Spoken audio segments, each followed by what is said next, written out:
नमस्ते छात्रों। कैसे हैं आप? अच्छे हैं ना? ओके। आज हम आपकी किताब में जो चौथा पाठ है, नन्हा फनकार, इस पाठ का अध्ययन करने वाले हैं। पिछले वीडियो में हमने इस पाठ के आधे हिस्से का अध्ययन किया था। आज हम अगला जो आधा हिस्सा है, उस आधे हिस्से का क्या करेंगे? अध्ययन करेंगे। तो पहले वीडियो में हमने देखा था कि नन्हा फनकार ये एक कहानी है, और इस कहानी में केशव नाम का एक 10 साल का लड़का है। और केशव पत्थरों पर क्या बनाता है?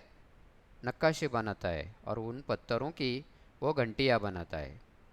तो जैसे पिता ने सिखाया था, उसी प्रकार वो घंटियाँ बनाता था और उन घंटियों पर नक्काशी बनाता था। तो एक बार जब ऐसे वो नक्काशी बना रहा था, तो उसकी मुलाकात किससे हो जाती है? तो बादशाह अकबर के साथ हो जाती है। और बादशाह अकबर और यो जो 10 साल का लड़का है केशव, उनके बीच में क्या होती है? बातचीत होती है। और बादशाह अकबर को उनकी नक्काशी क्या होती है? पसंद आ जाती है। तब बादशाह अकबर उनसे क्या करते हैं? सवाल पूछते हैं कि तुम्हारा नाम क्या है। तो केशव उनसे अपना नाम बताता है। तो फिर बादशाह अकबर उसे दूसरा सवाल पूछते हैं। कौन सा सवाल पूछते हैं? कि तुम मुझे ये नक्काशी बनाना सिखाओगे? तब केशव उलझन में पड़ जाता है। उसे कोई समझ में नहीं आता है कि इतना बड़ा आदमी, मैं क्या सिखा सकता हूँ। इसीलिए वो तुरंत सिर हिला देता है और कहता है। तब तो बादशाह अकबर उनसे कहते, केशव को कहते, क्या कहते हैं? कि तब तो तुम्हें मेरे लिए हथौड़ा और छेनी का क्या करना पड़ेगा? प्रबंध करना पड़ेगा, इंतज़ाम करना पड़ेगा। यानी कि मुझे भी हथौड़ा और छेनी चाहिए। मैं क्या करूँगा? अभी इन पत्थरों पर नक्काशी बनाऊँगा। और ये कहते हुए, कहते ही केशव क्या करता है? अपने भागता हुआ पिताजी के पास चला जाता है और उनके छेनी हथौड़ा जो है वो उठाकर ले आता है। यहाँ तक शायद हम आए थे। अभी आगे ये जो कहानी है, वो आगे हमें क्या करनी है? देखनी है। ओके। तो इसी प्रकार केशव भागता हुआ चला जाता है, वहाँ से पिताजी का छेनी हथौड़ा लेकर आता है और वहाँ आ जाता है। तो दोस्ताना अंदाज में अकबर केशव के पास ज़मीन पर बैठ जाते हैं, और पास बैठकर पड़ा हुआ जो पत्थर है, वो पत्थर अपने पास खींच कर लेते हैं और बोलते हैं केशव को, क्या बोलते हैं? कि ठीक है, आप बताओ कि मुझे क्या करना है। यानी कि बादशाह अकबर नीचे बैठ जाते हैं। क्यों? क्योंकि उन्हें अभी क्या करनी है? नक्काशी निकालने की जो तरकीब है वो सीखनी है। और दोस्ताना अंदाज मतलब, यानी कि वो अभी ये केशव को क्या मानते हैं? दोस्त मानते हैं। तो दोस्ताना अंदाज में वो नीचे बैठ जाते हैं और केशव को कहते हैं, क्या कहते हैं? कि ठीक है, अभी मुझे बताओ कि मुझे क्या करना पड़ेगा। तो केशव को संदेह भरी नज़रों से क्या करता है? बादशाह अकबर की ओर देखने लगता है। यानी कि उसे समझ में नहीं आता है कि अभी क्या करना चाहिए। इसीलिए वो संदेह भरी नज़रों से क्या करता है? बादशाह अकबर की ओर देखता है और वो कहता है, क्या कहता है? कि हुजूर, क्या आप ये सब करेंगे? तो बादशाह अकबर को सवाल करता है, क्या करता है? कि तुम इतने बड़े आदमी हो, आप एक हिंदुस्तान के बादशाह हो, आप ये सब कर पाओगे? ऐसे वो उनसे पूछता है। तो बादशाह अकबर फिर उन केशव को बताते हैं, क्या बताते हैं? क्यों नहीं, मैं करूँगा। मुझे तो विश्वास है कि मैं सीख ही लूँगा। तो बादशाह अकबर केशव को बताते हैं, क्यों नहीं करूँगा, ज़रूर करूँगा, और मुझे पूरा विश्वास है कि मैं ये सब सीख लूँगा। ओके। तो फिर केशव तो कहता है, उसे बात पर बताता है, क्या बताता है? कि नहीं नहीं, मेरा मतलब ये नहीं था। यानी कि केशव का मतलब वो नहीं था। तो वो मतलब क्या था? कि दरअसल मैं ये कहना चाहता था आपको कि आप इतने बड़े बादशाह हैं, ये ठीक नहीं लगता कि आप ज़मीन पर बैठकर इन पत्थरों पर नक्काशी निकालो। तो ये अच्छा नहीं होगा। ये मेरा कहना था, मेरा कहना वो नहीं था। ऐसे केशव क्या करता है? अकबर को बताता है। तो वो अकबर की ओर क्या करता है? वो अनमने भाव से कहता है, बताता है। फिर अकबर क्या करते हैं, केशव की ओर देखते हैं और वो हंसते हैं और हंसकर केशव को बोलते, क्या बोलते, अच्छा लेकिन पिछले हफ्ते तो मैंने मिट्टी से भरे डलिया ढोने का काम भी किया है। यानी कि पिछले वीक में, हफ्ते में मैंने क्या किया है कि जो मिट्टी से भरी हुई कटोरियाँ होती है, डलिया होती है, वो मैंने उठाने का काम किया है, किसी की मदद की है। हाँ, ये तो काम उससे उस काम से ज़्यादा मुश्किल नहीं है, तो ये काम भी मैं क्या कर सकता हूँ, पूरा कर सकता हूँ। ऐसे अकबर केशव को हंसते हुए बताते। केशव तो अभी क्या हो जाता है, असमंजस में पड़ जाता है। उसे कोई समझ में नहीं आता है, वो क्या करे, क्या करना चाहिए, उसे कोई समझ में नहीं आता है, वो असमझ में पड़ जाता है। तो वह अकबर के पास बैठ जाता है और अकबर को वो सिखाने लगता है कि छैनी किस प्रकार पकड़नी चाहिए, पत्थर किस प्रकार रखना चाहिए, उस पर हथौड़ा किस प्रकार मारना चाहिए। तो ये तरीका वो क्या कर रहा है, अभी अकबर को सिखा रहा है। और उसके वो बताता है कि चैनी पर हथौड़ा मारने से पत्थर की क्या होगी, लकीरें खींचने पर उसके छोटे छोटे टुकड़े निकलेंगे। तो वो जब टुकड़े निकलेंगे तो आपको क्या करना है, आपकी आंखें छोटी करनी पड़ेगी, नहीं तो आपकी आंखों में क्या आ जाएंगे, पत्थर के छोटे छोटे टुकड़े वो चले जाएंगे। तो ये सब तरकीब क्या करता है, केशव बादशाह अकबर को बताता है। ओके। और वो दिखाता है कि गंभीरता से कहता है कि देखिए, सिर्फ इन्हीं लकीरों को बहुत ध्यान से तराशना है। अकबर ने पत्थर पर छैनी रखी और जोर से हथौड़ा से वार किया, जिससे क्या हो जाता है, जो कटा हुआ है ना, जो कटने वाला भाग है, वो क्या होता है, ज़्यादा कट जाता है। जब केशव ये देखता है कि वो पत्थर का जो कटाव है वो ज़्यादा कट जाता है, तो केशव बीच में ही बोलता है, क्या बोलता है, अरे अरे नहीं नहीं। तो केशव बादशाह को बताना चाहता है कि ऐसा नहीं करना है। यानी कि केशव बादशाह अकबर की क्या करता है, गलती पकड़ लेता है और वो कहता है कि हथौड़े को आहिस्ता से मारना चाहिए। यानी कि वो दिखाता है भी कि किस प्रकार मारना चाहिए, तो ऐसे मारना चाहिए, ऐसे वो करके दिखाता है और बताता है, क्या बताता है कि और हाँ, अपनी आंखें थोड़ी मिचकर रखें, वरना किरचे उड़कर आंखों में चले जाएंगे। तो वो बताता है कि आपकी आंखें क्या करो, छोटी करो, नहीं तो ये पत्थर के किरचे मतलब छोटे छोटे जो टुकड़े होते, वो क्या हो जाएंगे, आपकी आंखों में चले जाएंगे। इसीलिए आपको ये ध्यानपूर्वक काम करना पड़ेगा। ऐसा केशव बादशाह अकबर को बताता है। इस पर बादशाह अकबर मुस्कुराते हैं, हंसते हैं, क्योंकि उन्हें लगता है कि ये छोटा लड़का मुझे क्या कर रहा है, अभी सिखा रहा है। इसलिए बादशाह अकबर क्या करते हैं, हंसते हैं और हंसते ही कहते हैं कि जी हुजूर। यानी कि बादशाह अकबर केशव को क्या कहते हैं, जी हुजूर कहते हैं। यानी कि एक राजा हो या बादशाह हो तभी हम उन्हें क्या कहते हैं, जी हुजूर कहते हैं। लेकिन खुद बादशाह अकबर ही केशव को जी हुजूर कहते हैं। तो जवाब में केशव मुस्कुरा उठता है जब बादशाह अकबर उन्हें जी हुजूर कहते हैं। ये सुनते ही केशव मुस्कुराता है, हंसता है। हाँ, वो छोटा लड़का है, उसे लगता है कि बादशाह अकबर मुझे जी हुजूर कह रहे हैं, इसीलिए वो क्या करता है, हंसने लगता है। और वो भूल जाता है कि उसके बगल में कौन बैठा है, कि हिंदुस्तान का एक बादशाह बैठा है, एक राजा बैठा है। ये भूल जाता है और उसे लगता है कि इस आदमी को कोई आता नहीं है, ये अनाड़ी है और ये बूढ़ा आदमी है, वयस्क मतलब बूढ़ा है। और वो अपना उन पर धाक जमाने लगता है और वो करते उसे मज़ा आ रहा है और वो ये काम वो मज़े से कर रहा है और वो बादशाह को सिखा रहा है।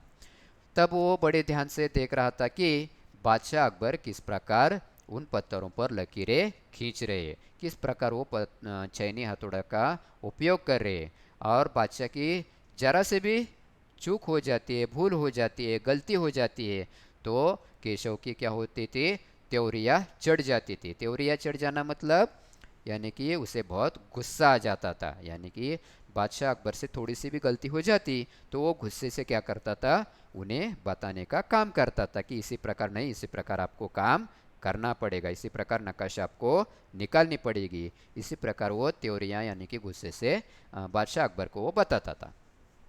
आगे काम करते करते अकबर केशव को बीच बीच में क्या करते हैं, पूछते हैं। क्या पूछते हैं कि केशव सही नहीं नहीं है क्या, यानी कि जो वो कुछ कर रहे हैं वो सही है क्या नहीं है। और केशव सिर हिलाकर उनसे असहमति जता देता, यानी कि उसे अनिच्छा से, इच्छा नहीं है फिर भी उसे अभी क्या करना है, बताना है, इसीलिए वो क्या करता था, असहमति जता देता था। फिर अकबर इत्मीनान से मतलब शांति से क्या करते हैं, नीचे बैठ जाते हैं और केशव का काम देखने लगते हैं कि केशव किस प्रकार उन पत्थरों पर नक्काशी निकाल रहा है, कतार बना रहा है या लाइन बना रहा है, वो किस प्रकार कर रहा है, ये बादशाह अकबर क्या करते हैं, देखने लगते हैं। और अपने काम में खोए हुए उन दोनों को इस बात का एहसास नहीं हुआ कि आसपास भी उनके आसपास कौन है, लोग है ना। मैंने पहले बताया था कि केशव के आसपास भी उनके लोग हैं जो क्या कर रहे हैं, पत्थरों पर नक्काशी बना रहे। तो ये आसपास के लोग इन दोनों की बातचीत सुन रहे और उन दोनों को भी देख रहे, लेकिन वो कैसे देख रहे हैं, कौतूहल से देख रहे, यानी कि एक बड़ा बादशाह इस छोटे लड़के के साथ किस प्रकार बातचीत कर रहे हैं, किस प्रकार उनके साथ बर्ताव कर रहे, किस प्रकार उनके साथ रह रहे, वो नीचे बैठ रहे, यानी कि ये देखकर जो संगत राशि है, यानी कि इस आसपास के जो काम करने वाले लोग हैं वो भी क्या कर रहे हैं, देखकर कौतूहल से देख रहे, आश्चर्य से देख रहे। ओके, तो अकबर एक देखते हुए बैठते हैं और देखने लगते हैं। और देखने के बाद अकबर बादशाह के मन में ये विचार आते हैं। क्या विचार आते हैं कि केशव जो पत्थरों को तराश रहा था, है ना, वो जो नक्काशी निकाल रहा था, वो सिर्फ बताई हुई नक्काशी नहीं निकाल रहा था, तो वो क्या कर रहा था, अपने मन से कुछ बातें भी उसमें जोड़ रहा था, यानी कि अपने मन से भी कुछ नक्काशी उसमें निकाल रहा था। और इसी कारण उन घंटियों की जो डिज़ाइन थी, नक्काशी थी, वो ज़्यादा क्या कर रही थी, खूबसूरत लग रही थी। और ये विचार बादशाह अकबर के मन में आ जाते हैं और बादशाह अकबर उनसे बताते और धीमी आवाज में कहते, क्या कहते हैं कि केशव देखो एक दिन तुम बड़े क्या बन जाओगे, फनकार बन जाओगे। क्या कहता है वो कि तुम एक दिन क्या बन जाओगे, फनकार बन जाओगे, यानी कि एक दिन तुम कलाकार बनोगे। हो सकता है कि एक दिन तुम मेरे कारखानों में भी काम करोगे, यानी कि बादशाह अकबर केशव को बताते हैं कि तुम इतना अच्छा काम कर रहे हो, इतनी अच्छी डिज़ाइन बना रहे हो कि आगे जाकर तुम क्या बनोगे, एक बड़ा कलाकार बनोगे और आगे जाकर तुम मेरे ही कारखानों में क्या करोगे, काम करोगे। अभी केशव तो 10 साल का लड़का है, उसे कारखाना क्या होता है ये मालूम नहीं है, इसीलिए वो फिर बादशाह अकबर को सवाल पूछता है, क्या कारखाना, कैसा कारखाना, यानी कि उसे कारखाने के बारे में कोई जानकारी नहीं है, इसीलिए वो सवाल पूछता है। इस पर बादशाह अकबर बताते हैं, क्या बताते हैं कि बस एक बार ये महल जो बना रहे हम, ये महल बनाने के बाद क्या हो जाएगा, तो सभी लोग आगरा से यहाँ आकर रहने लगेंगे, यानी कि सिकरी में, है ना। अभी केशव कहाँ है, तो फतेहपुर सिकरी में है ना। तो बादशाह अकबर कहता है कि जब ये कारखाना बन जाएगा तो कारखाने बनने के बाद आगरा के लोग ये फतेहपुर सिकरी में आकर रहने लगेंगे और यहाँ मैं कारखाना बनूंगा, कारखाने में ये सभी लोग काम करेंगे और इस कारखाने में मेरे सल्तनत के मतलब मेरे राज्य के, सल्तनत मतलब राज्य, यानी कि मेरे राज्य के जो बढ़िया फनकार होंगे, जो कलाकार होंगे, शिल्पकार होंगे, वो क्या करेंगे, इस कारखानों में काम करेंगे और अच्छे अच्छे चित्र बनाएंगे। कलाकार, गलीचों के बुनकर मतलब जो गालीचे बनाए जाते हैं वो लोग भी मेरे यहाँ काम करेंगे। संगतराश, आपके साथ काम करने वाले जो लोग होंगे वो भी काम करेंगे। तो लकड़ी पत्थर इन पर डिज़ाइन बनाने वाले लोग भी यहाँ क्या करेंगे, काम करेंगे। ऐसे किसे लगता है, बादशाह अकबर केशव को बताते हैं। तो केशव का चेहरा क्या हो जाता है, चमक जाता है, उसे प्रसन्नता होती है, खुशी होती है और वो मुस्कुराते हुए बोला, क्या बोलता है कि मैं वहाँ ज़रूर काम करना चाहूँगा। तो वो बादशाह अकबर को कहता है कि मैं ज़रूर आपके कारखानों में का क्या करूँगा, काम करूँगा। ऐसे केशव बादशाह अकबर को कहते। फिर बाद में क्या होता है, तो अकबर उठ खड़े हो जाते हैं और अभी वो क्या करते हैं, चलने के लिए तैयार हो जाते हैं। और वो प्यार से केशव के कंधे पर हाथ रख कर उसके पेट पर थपथपाते हैं और कहते हैं कि अच्छा बेटा, अपना काम जारी रखो, मैं अभी क्या कर रहा हूँ, जा रहा हूँ। यानी कि अभी बादशाह अकबर वहाँ से क्या कर रहे हैं, जा रहे हैं। तो केशव उनसे फिर उत्सुकता से पूछता है, क्या पूछता है कि हुजूर क्या आप दोबारा आएंगे, यानी कि ये मेरा काम देखने के लिए तुम फिर आओगे, ऐसा सवाल केशव बादशाह अकबर से पूछता है। तो बादशाह अकबर उन्हें बताते, क्या बताते कि मैं ज़रूर आऊँगा केशव, यानी कि बादशाह अकबर उन्हें तसल्ली देते हुए कहते हैं कि मैं ज़रूर फिर वापस आऊँगा। तो बादशाह अकबर वहाँ से चले जाते हैं, केशव अपने काम में लगा रहता है। और फिर तो उस पूरे दिन में संगत राशि यानी कि उसके आजू बाजू में जो काम करने वाले लोग हैं उनके बीच में केशव की धूम मची रहती है। यानी कि केशव अपने ऊपर गर्व करने लगता है। और वो यानी क्यों, क्योंकि उसके साथ किसकी मुलाकात हो गई है, बादशाह अकबर की मुलाकात हो गई। और वो बार बार बादशाह से हुई अपनी मुलाकात को सबको सुनाता है। तो ये काम करते करते हुए रात हो जाती है। और रात होने के बाद केशव क्या करता है, थक जाता है। और थकने के कारण केशव घर चला जाता है। ओके। और अपने आंखें जो है उसे अभी क्या हो रही है, नींद आ रही है। तो आंखों में नींद का है, इसीलिए वह धीरे से अपने पिता की, नींद आ रही थी लेकिन अभी आंखों में नींद नहीं है, इसीलिए केशव क्या करता है, धीरे से अपने पिता के पास बिस्तर में चला जाता है और अपने पिता से पूछता है, क्या पूछता है कि तुम तो अभी से इतने प्रसिद्ध हो गए हो। यानी कि पिता उनसे पूछते कि आज तुम्हारी मुलाकात किसके साथ हुई, बादशाह अकबर के साथ हुई, और इसीलिए तुम तो आज इतने प्रसिद्ध हो गए कि सभी लोग तुमको क्या करने लगे हैं, जानने लगे हैं, पहचानने लगे हैं। ऐसे पिताजी बादशाह अपने बेटे को यानी कि केशव को कहते हैं। तब जो केशव है ना, केशव और पिताजी इनके बीच में अभी क्या चल रही है, बातचीत चल रही है। और वो कहता है, क्या कहता है कि बादशाह सलामत ने कहा है कि एक दिन मैं बहुत बड़ा कलाकार बनूंगा। तो वो अपना जो सिर है वो सिर पिताजी की बाहों में टिका कर अपने पिताजी से बोलता है, क्या बोलता है, कि बादशाह कह रहे थे कि, क्या कह रहे थे कि एक दिन तुम बहुत बड़े कलाकार बनोगे। तो ये कह रहे थे। और वो बोलता है कि हमारे बादशाह जो है, बादशाह अकबर, वो बहुत बड़े नेक इंसान है। तो वो कहता है, और इस पर पिताजी उन्हें कहते हैं कि ठीक बिल्कुल, यानी कि हमारे जो बादशाह है वो बहुत नेक मतलब अच्छे इंसान है। ऐसे पिताजी भी फिर केशव को बताते हैं। तो कुछ सोचकर केशव जो है वो क्या करता है, अपने पिताजी से पूछता है, क्या पूछता है कि बाबा एक बात बताओ, बादशाह के पास आगरा में एक से एक बढ़कर महल है, खूबसूरत महल है, इतने बड़े बड़े महल है, फिर भी ये सिकरी में ये शहर क्यों बनाना चाहते हैं, है ना। तो केशव क्या करता है, अपने पिताजी से सवाल पूछता है। ओके।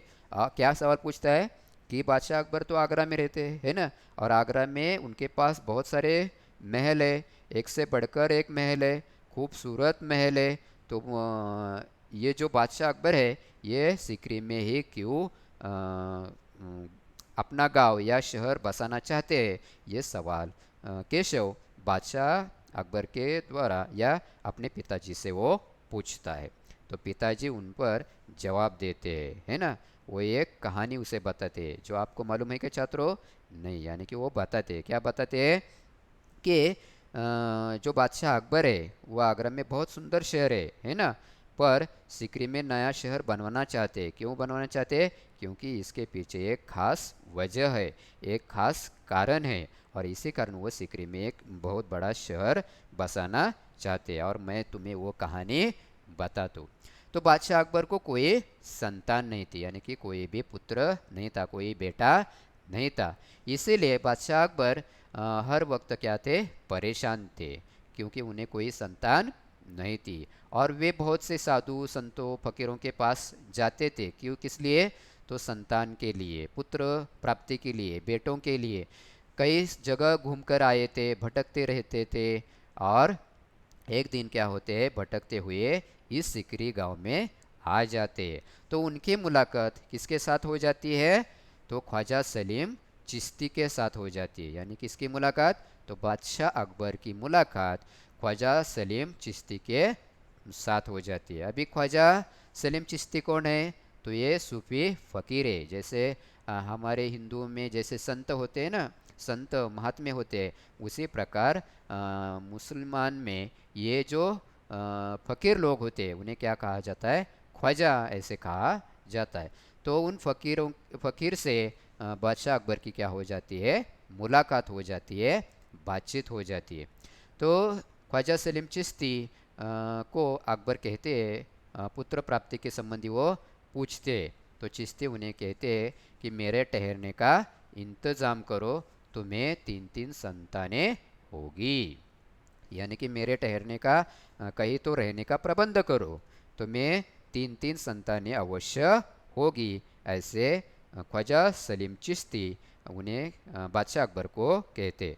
तो शाहजादा सलीम यानी कि बादशाह अकबर जो है वो उनके रहने का इंतज़ाम कहाँ करते हैं? तो सिकरी में कहते हैं, जो आज फतेहपुर सिकरी कहलाता है, जो मैंने आपको चित्र भी दिखाया था, है ना। ये जो फतेहपुर सिकरी है, यहाँ ख्वाजा सलीम चिश्ती के रहने का प्रबंध किया जाता है, वहाँ रहने का उन्हें इंतज़ाम किया जाता है। और कुछ दिनों के बाद जो अकबर की बेगम है यानी कि पत्नी है, जोधाबाई, वो गर्भवती हो जाती है और उन्हें पुत्र गर्भवती रहती है। तो गर्भवती होने के बाद बादशाह जोधाबाई को फिर सिकरी में उस फकीर के पास भेज देते हैं। और कुछ दिनों के बाद उन्हें क्या होती है? एक पुत्र प्राप्ति होती है। ओके। और पुत्र प्राप्ति के बाद बादशाह अकबर यही तय करते हैं कि सिकरी में उस क्या करेंगे, सलीम चिश्ती के नाम पर एक शहर बसाएंगे। और इसीलिए फतेहपुर सिकरी ये शहर बादशाह अकबर ने उस ज़माने में क्या किया था, वहाँ निर्माण किया हुआ हमें दिखाई देता है। तो इसी प्रकार इसी कारण ये जो शहर है, आगरा अच्छा ही है, लेकिन बादशाह अकबर क्यों यहाँ शहर बनवा रहे हैं? क्योंकि उन्हें जो संतानें प्राप्त हुई, कौन कौन सी? शाहजादा सलीम, मुराद, शाहजादा सलीम, मुराद और दनियाल, ये 3 संतानें बादशाह अकबर को हुई। और इसी कारण सलीम ये नाम किसका है? तो ख्वाजा सलीम चिश्ती का नाम ही उन्होंने पहले पुत्र का रखाया था। और इसी के नाम के ऊपर फतेहपुर सिकरी ये क्या किया है, वहाँ उस शहर का निर्माण किया हुआ है। आज भी आप चले वहाँ चले जाते हो तो आपको ये नज़ारा वहाँ दिखाई देता है। जो ये बुलंद दरवाज़ा है, इसके अंदर जो सलीम चिश्ती है उनकी दरगाह वहाँ दिखाई देती है। आपको नीचे दिखाई देता हूँ दरगाह, जैसे कि संगमरवर पत्थर से वहाँ क्या बनाई गई है, ये सलीम चिश्ती की क्या है, दरगाह है। यानी कि लोग यहाँ आते हैं, भगवान से प्रार्थना करते हैं, सलीम चिश्ती से प्रार्थना करते हैं और अपनी पुत्र प्राप्ति के लिए मन्नतें मांगते हैं। तो ये देखो, ये जो विंडो दिखाई दे रही है, खिड़कियाँ दिखाई दे रही है, कैसी है? जाली की खिड़की है। ये किससे बनाई है? पत्थर से बनाई है। यानी कि इसी प्रकार वो नक्काशी बनाते थे। तो इसी प्रकार बादशाह अकबर ने ये फतेहपुर सिकरी जो गांव है वो वहाँ निर्माण किया हुआ था। अभी फतेहपुर सिकरी जो गांव है, अभी फतेहपुर उसका नाम क्यों रखा गया, आपको मालूम है? नहीं। यानी कि जब बादशाह अकबर सिकरी से गुजरात पर विजय प्राप्त करने चले गए थे और गुजरात पर विजय प्राप्त करके जब वापस आते हैं, यानी कि उनकी जो लड़ाई, उनके लड़ाई में वो कामयाब हो जाते हैं, उनकी लड़ाई फतेह हो जाती है। इसीलिए उस सिकरी को फतेहपुर सिकरी ये नाम वहाँ दिया गया। तो ये कहानी जो है ये क्या करते, पिताजी केशव को बताते हैं। और केशव को ये कहानी बताते समय बताते हैं कि उन्हें 3 पुत्र प्राप्त हुए, सलीम, मुराद और दनियाल। ओके। तो केशव ये सुनते हुए चहक उठता है, उसे प्रसन्नता होती है और वो समझ जाता है कि अभी ये बादशाह अकबर यहाँ शहर क्यों निर्माण कर रहे। तो बिल्कुल तो आगे कहते हैं बिल्कुल सही। तब बादशाह ने ख्वाजा सलीम चिश्ती के सम्मान में सिकरी में नगर बनाने का फैसला किया है। तो केशव समझ जाता है कि जो फ़कीर था ख्वाजा सलीम चिश्ती, उसके सम्मान में ये फतेहपुर सिकरी का निर्माण करने का सोच लिया है, ऐसे वो समझ जाता है। तो केशव कहता है, क्या कहता है, अच्छा अब समझा, इसीलिए बादशाह अकबर ने अपने बेटे का नाम सलीम रखा है। तो केशव को समझ में आता है कि बादशाह अकबर ने अपने एक बेटे का नाम सलीम क्यों रखा है। तो जो ख्वाजा सलीम चिश्ती है उनका नाम ही सलीम था, इसीलिए बादशाह अकबर ने अपने पुत्र का नाम क्या रखा था, सलीम रखा था। तो पिताजी कहते हैं हाँ, और इसी कारण हम यहाँ एक नए शहर के लिए पत्थरों का तराश रहे हैं। तो पिताजी कहते तो इसीलिए कि यहाँ नए एक शहर का नया निर्माण करना है, इसीलिए हम क्या कर रहे हैं, आज यहाँ इन पत्थरों को तराश रहे, मतलब पत्थरों को ठीक कर रहे, उनके ऊपर डिज़ाइन बना रहे, ऐसे पिताजी केशव को बताते हैं।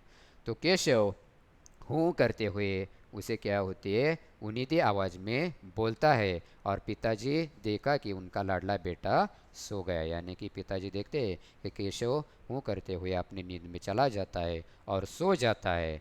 तो इसी प्रकार केशव और पिताजी दोनों सो जाते हैं और ये कहानी यहाँ खत्म होती है। तो इसी प्रकार इस कहानी से फतेहपुर सिकरी जो शहर बसाया गया उसके बारे में जानकारी देने की कोशिश की है। उसके साथ साथ हमारे हिंदुस्तान में है ना जो अलग अलग मंदिर बनाए गए हैं, उन मंदिरों में जो नक्काशी बनाई गई है, उन नक्काशियों में अलग अलग प्रकार की नक्काशी आपको दिखाई देती है, और उनमें हिंदू, मुस्लिम, क्रिश्चियन ऐसे अलग अलग धर्मों के नक्काशी का मेल वहाँ आपको दिखाई देता है, यानी कि सभी धर्मों का मेल उस नक्काशी में आपको दिखाई देगा। तो इसी प्रकार नक्काशी के बारे में इस कहानी में जानकारी दी गई है, बादशाह अकबर के बारे में जानकारी दी गई है, हमारी संस्कृति किस प्रकार है इसके बारे में जानकारी दी है, यानी कि हमारी संस्कृति में इसका भी जिक्र होता है कि हमारे हिंदुस्तान में अलग अलग संस्कृति पाई जाती है, क्योंकि हमारे यहाँ हिंदू, मुस्लिम, क्रिश्चियन या और धर्म के लोग जो है ये एक साथ मिलकर रहते। आपको कोई आशंका हो तो कमेंट बॉक्स में लिखकर भेज सकते हो। तब तक के लिए धन्यवाद।